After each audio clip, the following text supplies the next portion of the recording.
ইরানকে নিজেদের আকাশসীমায় শত্রুদের জন্য আতঙ্ক সৃষ্টি করতে চলেছে। হঠাৎ ইরানকে শক্তিশালী অস্ত্র দেওয়ার ঘোষণা কেন দিল রাশিয়া?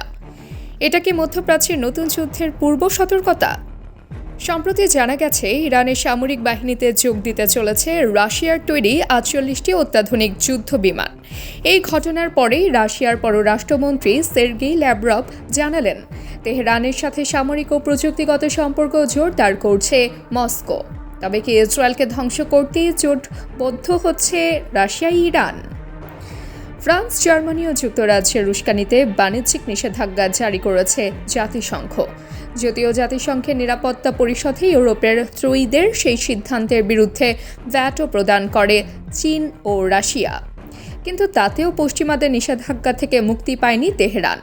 যদিও যুক্তরাষ্ট্রসহ পশ্চিমাদের একই ধরনের নিষেধাজ্ঞার কবলে রয়েছে রাশিয়াও। তবে এমন বাধা সত্ত্বেও ইরানের সামরিক চাহিদা পূরণের ঘোষণা এলো মস্কো থেকে।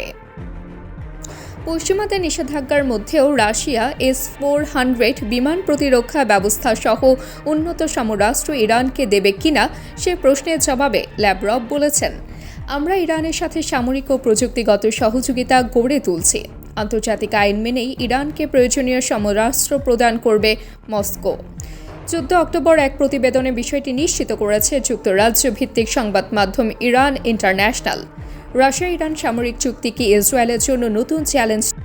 চলতি বছরের শুরুতে রাশিয়ার প্রেসিডেন্ট ভ্লাদিমির পুতিনের সাথে কৌশলগত সহযোগিতা চুক্তি সই করেন ইরানের প্রেসিডেন্ট মাসুদ পেজেশকিয়ান, যার মাধ্যমে আগামী 20 বছর যাবৎ ইরানের পারমাণবিক ও সামরিক খাতে সহযোগিতা করবে মস্কো।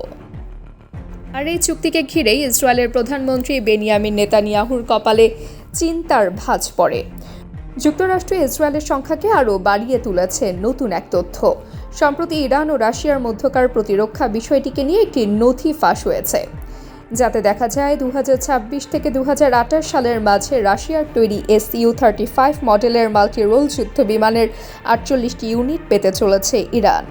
তেহরান দীর্ঘদিন ধরেই তাদের বিমান বাহিনীকে শক্তিশালী করার দিকে মনোযোগ দিয়ে আসছে।